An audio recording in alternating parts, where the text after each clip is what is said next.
I know I'm just an old guy spinning tales, but some tales aren't meant to be ignored. Trust me, you'll want to hear this one. So turn down the lights, settle in, and let's dive into today's chilling stories.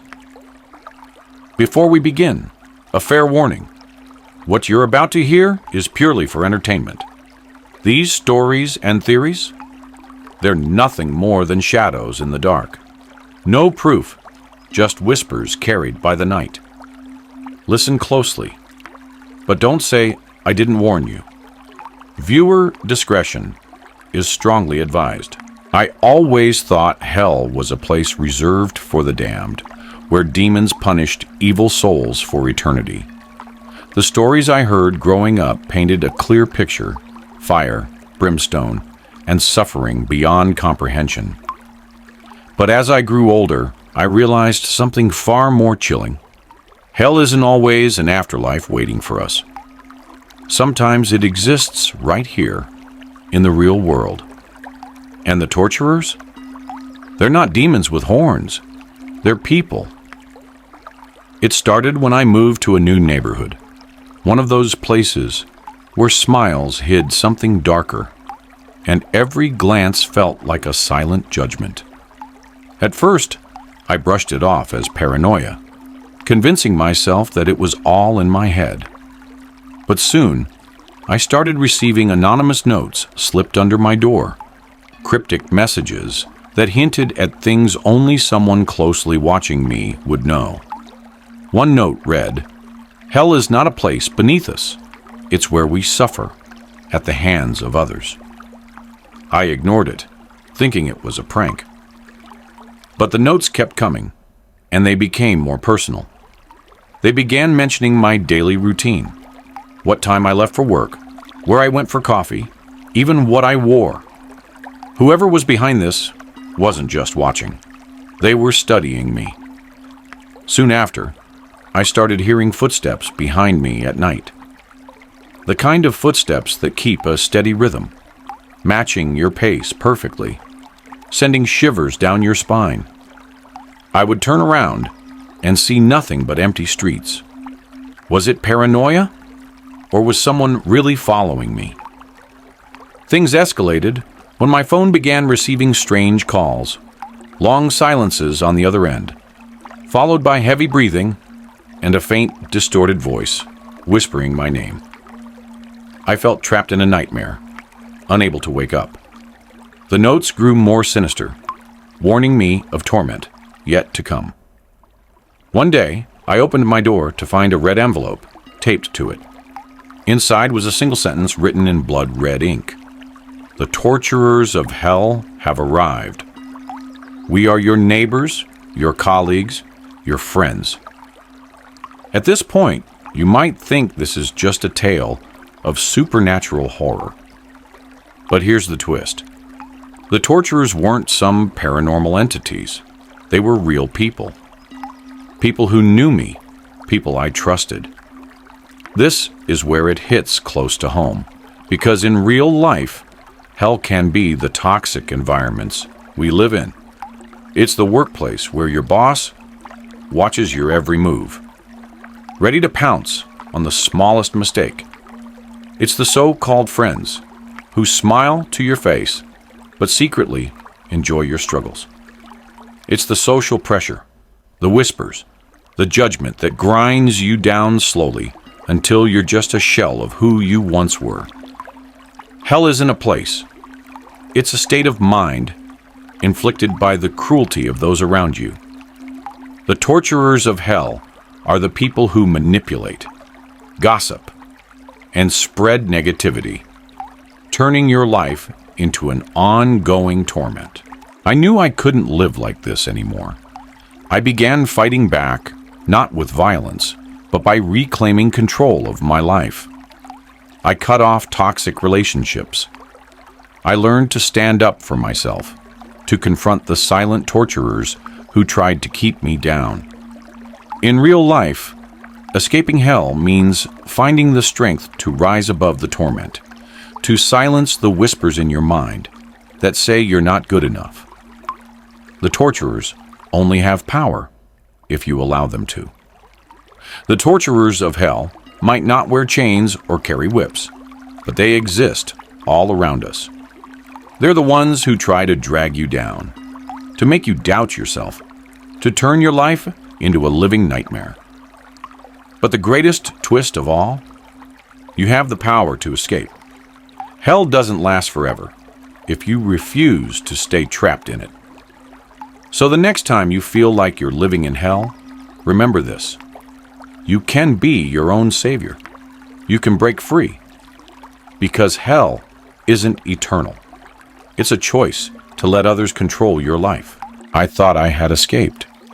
I thought cutting people off, changing my routine, and finding peace would finally free me from the torment. But hell isn't just a place you leave. Hell follows you. And sometimes it doesn't live outside. It lives within you. It began subtly, that creeping feeling you get when someone's watching you. Even in the calmest moments, I felt eyes on me. But every time I turned around, nothing. And then it happened. A note slipped inside my apartment. No signs of entry, no broken locks. Just the note. You can't escape us. We don't live outside. We live in your mind. I laughed it off at first, told myself it was just my imagination. But deep down, I knew the truth. The torturers weren't outside anymore. They were inside me. The real horror wasn't being followed. It was realizing that I had become my own torturer. Every doubt, every fear, every whispered insecurity, they weren't from the outside anymore. They were my own thoughts haunting me. In real life, we all have those voices. The ones that tell us we're not enough. The ones that replay every mistake, every failure. That's what hell really is, the prison of our own mind. But here's the thing about hell. It only has power if you let it. The torturers inside your mind, they only win if you believe their lies. I started fighting back, not with violence, but with truth. I wrote down every negative thought. I questioned it. Was it true? Did it serve me? Could I control it? Slowly, the voices grew quieter. The torturers lost their grip. And I realized something important. Hell isn't forever. It's a place we can leave when we take back control of our mind. The torturers of hell? They might still try to come back. They might whisper in your ear when you're vulnerable. But now, I know how to fight them. And so can you. The greatest twist of all? Hell isn't eternal. It's a state of mind. And you have the power to break free. If you've ever felt trapped by your own thoughts, remember, you're not alone, and you can escape. Don't let fear define you. Stand your ground. I thought I had won. The voices were quiet, the torturers defeated. But I soon learned that battles in the mind don't end. They evolve. It began one night as I lay in bed, staring at the ceiling. The room was silent, the world outside asleep. Yet somewhere in the silence, I felt it, the return of doubt. Not loud, not aggressive, but subtle, like a shadow creeping in at the edge of my thoughts. This time, it didn't come in the form of fear or self-criticism. It came disguised as questions. What if you haven't really changed?